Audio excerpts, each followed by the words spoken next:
Hello and welcome to the training video on abuse awareness and prevention to assist service agencies and application entities to comply with Ontario Regulation 29910. The focus will be abuse awareness building and prevention for persons with developmental disabilities. We will provide a detailed definition of abuse for you to better understand and increase your awareness. In addition, we will cover reporting procedures, which include direct reporting to the police and how direct reporting can be an effective tool in abuse prevention. Part 2 of this video provides further details on how to conduct training and how to inform persons with developmental disabilities about abuse.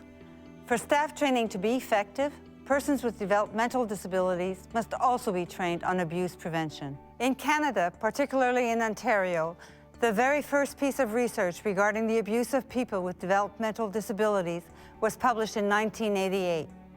This publication documented for the very first time the facts that indicated abuse towards people with developmental disabilities have been occurring in the very systems that were set up to protect and care for them. It was and is a serious issue. Since then, hundreds of pieces of research have followed, and what has emerged shows a disturbing trend. Persons with developmental disabilities are vulnerable to abuse, and more importantly, most of those abusers are in care-providing roles. Even though these studies show varying numbers, overall it was demonstrated that 80% of women and up to 60% of men will experience some form of sexual victimization over the course of their lifetime. No studies show that the numbers are decreasing. The numbers for physical abuse are much more difficult to find. However, many report the following facts about physical abuse. Persons with developmental disabilities are physically victimized at a much higher rate, 4 to 10 times more frequently than other citizens. They are also at higher risk for re-victimization, and contrary to other citizens, they are frequently severely abused and for longer periods of time. The victimization is likely to take place in their residences, perpetrated by persons they know and who may be responsible for their services and supports. As for sexual abuse, persons with developmental disabilities are even more vulnerable because they are inadequately educated and lack the support to recognize, resist, and seek alternatives to abusive situations.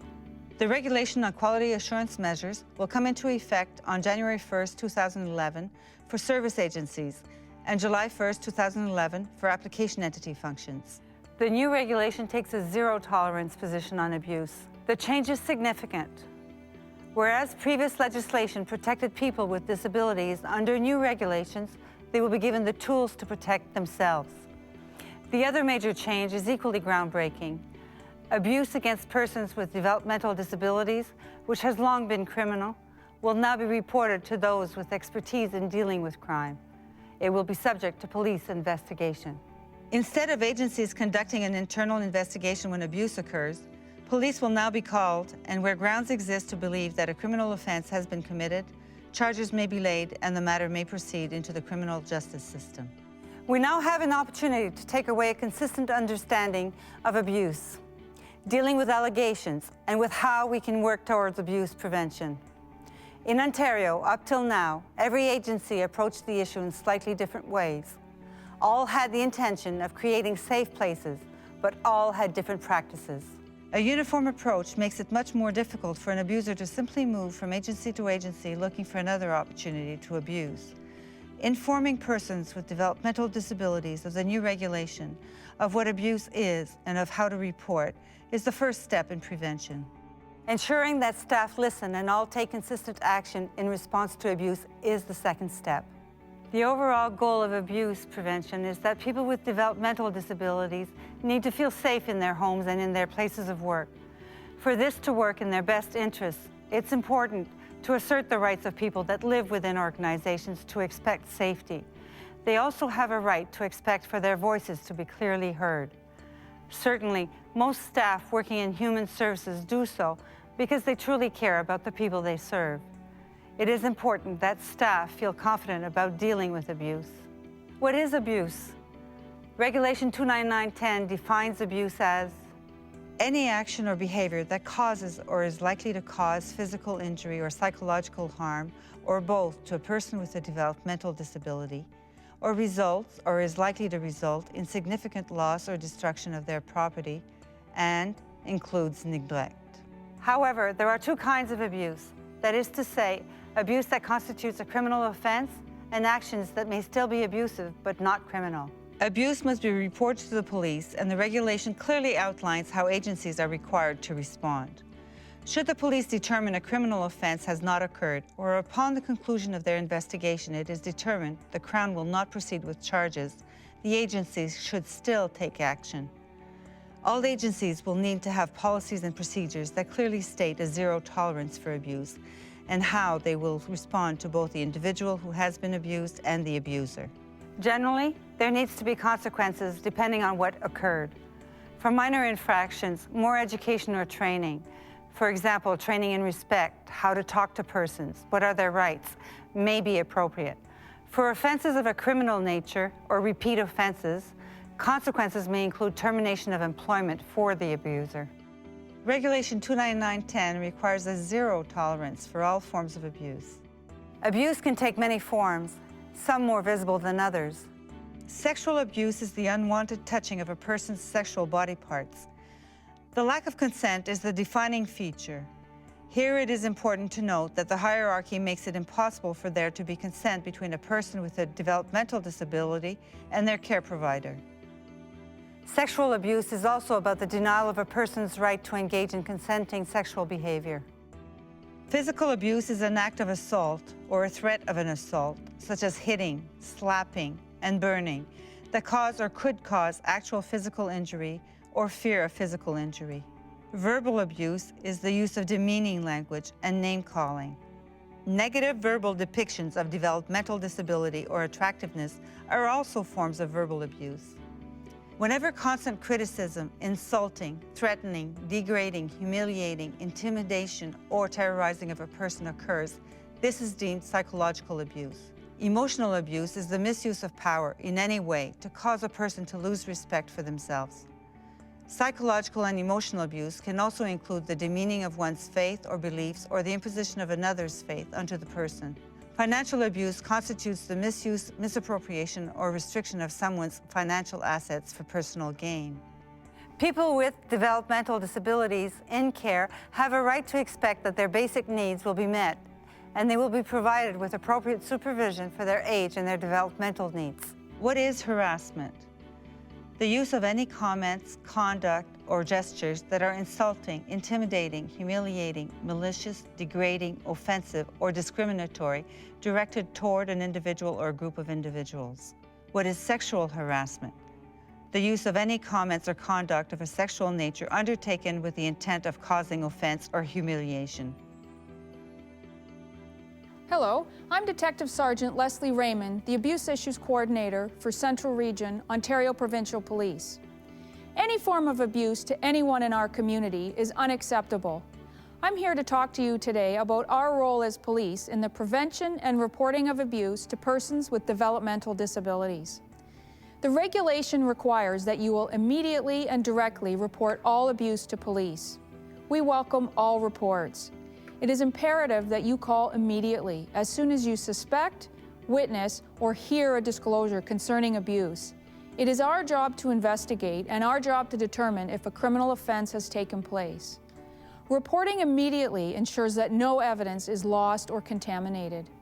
If you receive a disclosure from a potential victim, it is important not to ask any further questions so that the statement is not tainted by inappropriate or leading questions. When a report is received, police have trained professionals who have experience in dealing with special populations, including those with developmental disabilities. Our first step when receiving a report is conducting interviews, first with the person making the report, and secondly with the potential victim. Interviewing may occur in the person's home, an office, or at the police station. It may also include videotaping. Videotaping is an important tool in supporting potential future prosecution. Part of our investigation would also include interviewing other witnesses, attending the scene, and gathering physical evidence. Even if the potential victim's disability prevents them from participating in a traditional interviewing process, that does not prevent us from investigating. Once all evidence is gathered, police will determine if there are sufficient grounds to proceed with a criminal charge. If there are charges laid, the alleged perpetrator will have conditions placed that will prevent them from having contact with the victim. Our goal is to ensure the safety of the victim. Although in some instances the investigation may not result in charges, it is important that all abuse is reported. Your immediate report and our investigation and involvement are important steps in preventing future abuse. Thank you. Police involvement is now an important part of the new approach to abuse prevention by providing agencies with their expertise in dealing with criminal behaviors. Agencies are now challenged to become informed and knowledgeable about our roles and responsibilities in this regard. It is our responsibility to learn how to report and document abuse to ensure that the abusive behavior is fully investigated. How do we work with the police? Let's review the key points made by the police officer in our clip. When we witness abuse, it is reported directly to us or by another person that witnessed it. We must take immediate action. Agencies must call police directly and immediately to report. However, suspicions of abuse must be more fully considered before action is taken. Reportable suspicion is validated only by having direct evidence, not just concerns or worries. Direct evidence is tangible, defined as what is seen and can be documented, such as bruising, torn clothing, bleeding from vaginal or anal orifices. Should someone arrive to a program with clear evidence of abuse, such as a black eye and torn clothing, even though there are no witnesses or disclosure, you must report to the police. Should someone's behavior change in a way that leads to concerns, then it's important to become even more observant, looking to see if there is direct evidence of abuse. However, behavior changes alone are not considered as evidence because police are unable to investigate on that basis alone. Make your statement professional. Objectivity is the key to successful documentation. Stick to the facts. Don't use opinion. Simply write down what was said or what you saw. Demonstrate in your documentation that you did not ask questions or lead the person in any way. Do not clean up or use language that the person did not use. Write only in black or blue ink. If you make a mistake, cross it out, initial it, and continue. Do not use whiteout. Do not include information that might be prejudicial against the person or the accused. Their history will come out in the investigation. The report is about the allegation that was made or action that was witnessed, nothing more. It's a required policy of all agencies when reporting abuse directly to the police to wait until after the police have completed their investigation before conducting an internal investigation. Why is this so important? Did you know that currently only 3% of abusers are convicted? You might think that's because persons with developmental disabilities make poor witnesses or are unable to communicate effectively. That is not true. Only 3% of abusers are convicted because we don't report or report too late. Even when agencies report abuse, it is quite often after the agency has conducted its own investigation. The result is that evidence gets contaminated and cannot be used by either the police or in a court of law. We may believe that evidence is about DNA or fingerprints, but it is so much more. It is not just physical evidence, but evidence concerning ability, timing, proximity, and opportunity. Police are trained in gathering all evidence. Why do persons with developmental disabilities not tell us when they are being abused? There are many reasons. They don't recognize they are being abused. They fear the abuser. They fear getting in trouble for reporting. They are never believed, so why report? They don't know how to tell.